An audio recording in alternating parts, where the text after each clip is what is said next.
Welcome back to another exam walkthrough from Thermodynamics. We're going to be doing 2025 October, Unit 5, question number 14 and question number 16. For the examiner report and the mark scheme, you can go to the end of the video. So it says a spherical balloon has a diameter of 11.5 centimeter. The temperature of the air inside is 22 degrees Celsius, and then it says that we place this balloon inside of an hot water beaker, and the temperature is 95 degrees Celsius, and they've given us a diagram, and then they say the temperature of the air in the balloon increases. To maintain constant pressure of air inside the balloon, the diameter of the balloon increases to 12.3 centimeter. Now they tell us deduce whether the temperature of the air inside the balloon becomes equal to the temperature of water during the expansion of the balloon. Now the temperature of water that they've given us is 95 degrees Celsius. So we have to find the temperature of the balloon or the temperature of the air inside the balloon, and we have to compare it with the temperature of water actually. And we can use the ideal gas equation to solve this. So we can use PV is equals to NKT. So we're going to use this, and one thing I want to highlight here is that you may ask that the temperature of water should change and it shouldn't be constant because maybe the hot water loses energy. While that is true, the question asks us to assume that the temperature of water remains constant. So that's that. Now what we can do here is we can say that the pressure will remain the same. That's given to us in the question, constant pressure. The N and the K will remain the same as well. So I can say that V over T is equals to NK over P, where all of these here are constant because that's given to us in the question. The number of air molecules inside are going to be the same because air doesn't escape. The balloon is closed throughout. And pressure is constant. That's what has been given to us in the question as well. And what two things that are changing in the question are, it's going to be volume and the temperature. So using this, we can make the relation V1 over T1 is equals to V2 over T2. They've already given us V1 in the question and T1 in the question. They've also given us V2 in the question. All we have to find is T2 and then compare that with the temperature of water. So they haven't actually really given us the volume, but they have given us the diameter, and so we can use the volume of the sphere to find the volume. So we know that the volume of a sphere is 4 over 3 pi r cubed. So I'm going to plug in the diameter that the sphere initially has. I'm going to divide by 2. I've also converted it to, this is going to be 2 right over here, not a 3. It's going to be converted to from centimeters to meters, converted to radius, and then plugged in the formula. And we're going to get the answer as 7.963 times 10 to the power of minus 4. This is the value of V1. Then we can find the value of T1. T1 is going to be 22 plus 273. All I'm doing is converting it from Celsius to Kelvin, and that's going to give me 295 Kelvin. Now we can find V2. Again, we can do the same thing. You can see the diameter increased, so the volume increased. So we can again do the same thing, and that's going to give me 9.743 times 10 to the power of minus 4 meter cubed. And what I have to find now is just T2. So we can plug in all the values, and I've plugged all the values into the equation. All you have to find is T2 now. So that gets me an answer of 360.9 Kelvin. And if I do 360.9 Kelvin minus 273 to convert it to Celsius, I should get an answer approximately of 88 degrees Celsius.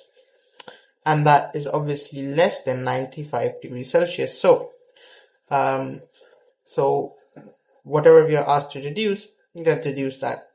So they're not equal. So you can also write 88 degrees Celsius is not equals to 95 degrees Celsius. Some of the other ways you could do this is you could also expand this out. So you could write it like this. And I feel like this is actually a bit easier because you won't have to, calculate the volume one by one. You can just cancel these two out, and you can simply make the relations R1 cube over T1 is equals to R2 cube over T2. And I think this is a bit easier as well, right? And if you wonder why we have this relation, you can see it in this way. So we know that the volume and the temperature will change, and they do. We can see that in the question. But you can see that the N, the K, and the P remain the same. So hence we can equate both of them. So I hope this question is clear. And now let's move on to the next part, or the next question actually. So the question number 16, it says, some mugs change color when the temperature of the mug is greater than a particular value. The photograph shows hot water being poured into a mug. The mugs are different colors because they are at different temperatures.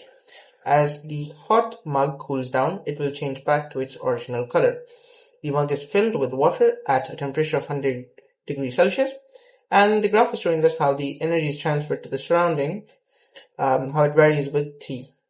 So this is the energy transferred to the surrounding and how it varies with time T. And keep a note that this is given in kilojoules. So maybe we have to convert it to joules in the question. And I think we probably will have to. So have you understood the question context? Let's now jump to the 4 marker. It says the mug changes back to its original color when the temperature falls below 65 degrees Celsius. The instructions claim that after filling the mug with water at a temperature of 100 degrees Celsius, it will take 300 seconds for the mug to change color. Evaluate the accuracy of this claim, and it says ignore the specific heat capacity of the mug. And then they've given you the volume of water in the mug, they've given the specific heat capacity of water, and they've given us the density of water as well in the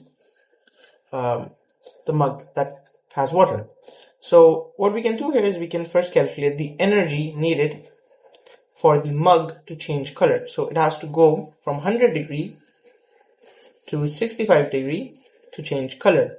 So we have to find the energy needed to get to that temperature, or the energy actually that's given out. So the energy that's given out, we gotta find that out because something's becoming cooler, so it's going to be losing energy. So we can use the formula E is equals to mc change in temperature, and for the m value, which we are not given here, we can just use density is equals to mass over volume. Density times volume is equals to the mass. So we can just say E is equals to rho v c change in temperature.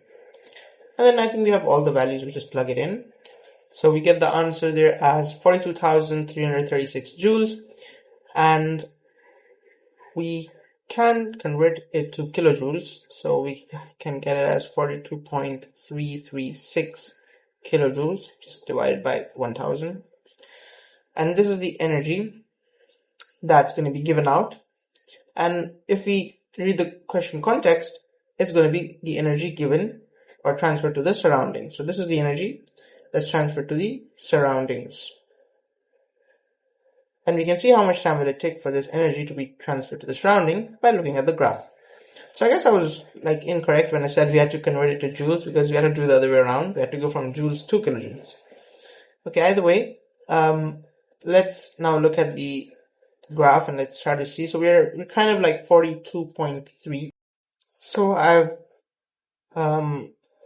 looked at the value. We got 42.3, right? And it's supposed to be a little above 42. So I've put it a little above 42. We can see the intervals are of 2, so it should be 42 and then a little bit above that. And then here we can see that this is going to be 260 and this is going to be 270. So I have the intervals of 10 here. So we can just see where this, just draw the line like this. So it should be around 271 or 270. So you can say that the time taken for 42.3 kilojoule of energy to be transferred to the surroundings is going to be 270 seconds. which is less than 300 seconds. So the accuracy of the claim is not accurate, basically. So not accurate. Next part tells us the same mass of milk at a temperature of 100 degrees Celsius poured into the cold mug. The specific heat capacity of milk is less than the specific heat capacity of water. Explain how the time taken for the mug of milk to change back to its original color would compare with the time taken for the mug of water. So we can see two things here. One, that the mug is going to be cold, and second, that the specific heat capacity of milk is less than the specific heat capacity of water. Now what this would do is that the rate at which the temperature decreases will increase. So temperature will decrease much more quickly because you have a cold mug and the specific heat capacity of milk is less than the water. Now, what this does here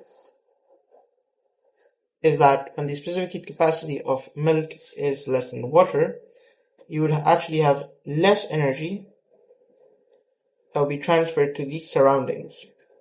So we'll have less energy that will be transferred to the surroundings. And because of two of these things, the first and the second thing, what would happen is the time taken for the mug to change color will go down, it will decrease. So time taken for mug to change color decreases. I also want to put the formula here. So E, which is the energy that's going to be transferred to the surroundings when the milk changes the temperature from 100 degrees Celsius to 65 degrees Celsius. So when the C is going to be less, then your less energy will be transferred to the surroundings. So that's what's going to cause that to happen. Okay, so that's all for this. You can just go through it, and yeah.